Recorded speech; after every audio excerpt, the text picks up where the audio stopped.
What's up, everybody? It's Aaron Duncan here, back again with another Panthers video. And I start every video off by saying, what up, dude? This is the channel where I might not tell you what you want to hear, but I'm definitely going to tell you what you need to hear. And like I said, I give recap and analysis of the Panthers. So make sure you hit the subscribe button and the bell icon. That way you can keep up with all the videos and you don't miss a thing. And make sure you give the video a thumbs up, too, while you're at it. Guys, we're back after that bye week. We're taking on a big-time opponent in the San Francisco 49ers. It's time to preview that game. And guys, I know y'all see I'm real giddy right now. I got my London scarf on from the London win, feeling pretty good about it. You know, I keep pounding, you know what I'm saying, just throw it over my shoulder. I might just do it. Well, I just might just do the whole video with this thing on my neck. You know what I'm saying? It's kind of cold outside now, so it's about to be time to separate the men from the boys, and that's what this game entails. I got 3 keys to the game that I'm going to go over in this thing, so man, let's go ahead and get into it. So the first key to the game for the Carolina Panthers is going to be stopping the run game of the 49ers. So the 49ers are the number 2 rushing team in the NFL thus far, only behind the Baltimore Ravens, who we know have a human cheat code at quarterback who gives them a bunch of rushing yards itself. So, of course, they're going to be number 1. But the 49ers are right behind them, of course, and they do it in different ways, man. They have a really that zone blocking Shanahan scheme with some gap schemes mixed in. They come at you with 2 running backs with Tevin Coleman and Matt Breida, and it's been very, very successful for them. They've had that formula of running the football and playing great defense, and it's worked thus far for them to give them a 6-0 record after beating the Washington Redskins this past Sunday. But the key for Carolina will be stopping the run. They have been one of the best teams in the league at getting after the passer and slowing down the pass, but they've been susceptible to the run game for the past couple seasons, which is very uncharacteristic. You know what I'm saying? A lot of it has to do with gap integrity and pretty much tackling. And gap integrity just means that when these teams run zone blockings, there's no exact hole for them to go to. The running back the linemen kind of just push the defenders where they want to go, and then naturally some holes are created. So the running back kind of just reads the blocks and they picks where they want to go. So Carolina, sometimes they get out of their gaps, meaning that each defender has a gap. So whenever the running back needs to cut back, the defenders are supposed to be in their gap. Sometimes defenders can get too happy. They want to take shortcuts. They want to go around blocks and get out their gap to try to get the running back. As soon as that happens, the offensive line is just going to push them out the way. The running back is going to cut back through that gap. We've seen this happen to us a couple times versus Atlanta in the past few years, with Shanahan obviously being the offensive coordinator there. So we have some experience there, and we have some experience against Tevin Coleman. It's just going to be being able to tackle these fast guys and not letting them get the edge, not letting that running game get set up, because if we can make them one-dimensional, they can put the ball in Jimmy Garoppolo's hands, and he hasn't been great this year. 7 touchdowns, 6 interceptions. So being able to make them one-dimensional and play a game they don't want to play will be the biggest key for the Carolina Panthers. So the second key I'm going to be paying attention to is protecting the passer. So both of these teams are going to be top 10 at getting after the quarterback. Obviously, the Panthers are leading the league in sacks right now at this point, per game, I think. But it's going to be crazy getting after them. You know, the Panthers have a lot of guys they bring,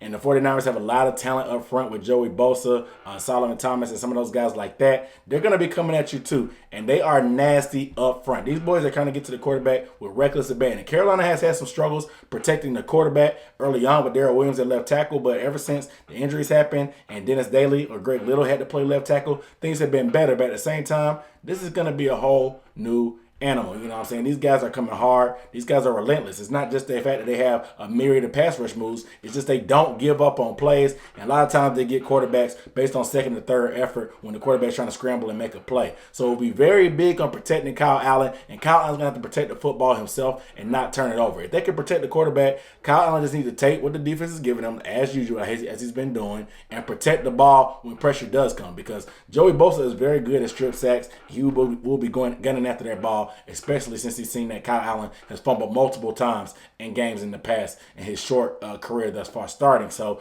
protecting the quarterback will be key, because that'll be allow the Panthers, like I said in the last point, to not be one-dimensional. So they can't really focus in on Christian McCaffrey and load the box and shut him down like the Bucs did. So Christian McCaffrey can open things up so we can hit Greg Olsen or Curtis Samuel or DJ Moore or all of our playmakers we have. So being able to protect their quarterback is going to be key, because we're going to have to keep these guys off balance and hopefully pop a couple big plays every now and then on their secondary. So protecting the quarterback is my second key. The third thing, which is not really a key, but it's something I'm going to be paying attention to, is who is the real contender in this matchup. You know what I'm saying? So the 49ers are 6-0. The Panthers are 4-2. Both these teams have been hot. The 49ers are probably the best, the hottest team in the NFC thus far, like I said, being undefeated. And the Panthers have won 4 in a row. So they're right behind them when it comes to being hot and momentum and going on like that. So both of these teams However, haven't played the strongest of schedules thus far early in the season. You know what I'm saying? With the Panthers only getting victories over the Texans, the Jags, the Cardinals, and the Buccaneers. You know what I'm saying? Not very impressive because the Texans are contenders,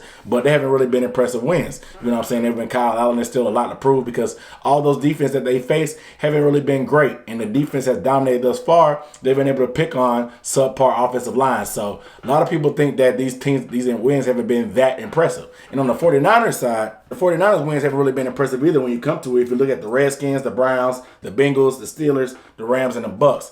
Not too many great teams there. I mean, the Rams are okay. They got the pedigree, but they've been struggling themselves, and they were able to expose them. But pretty much everything else, they've really been too impressive. They kind of bullied and feasted on the scum of the league. The 49ers are only giving up 10 points per game, and the 49ers are the number one yardage defense in the league, which is nothing to sniff at. But like I said, when you look at the quarterbacks they faced, it's not that impressive. So both these teams are going to have something to prove. This will be the bona fide big win for either team, whoever gets it on each side. I want to see, are these guys legitimate? Two quarterbacks that have questions still about them. Can Jimmy Garoppolo actually do something besides hand the ball off? Is Kyle Allen just a game manager, or will he maintain his spot? You know what I'm saying? Or how legit are these defenses when it comes to that? How good of a play caller is this Kyle Shanahan versus Ron Rivera and this multiple defensive front? It's going to be a lot of keys to determine who's going to come out in this game on top. So I'll be interested to see who's going to be the real contender standing up left at the end of this match. It's going to be a great game, man. It's going to be a good one, man. It's going to be a defensive struggle. The 49ers are a 5.5-point favorite right now, but I'm telling you, it's probably going to be a field goal game. It's going to be one of those close ones, man. So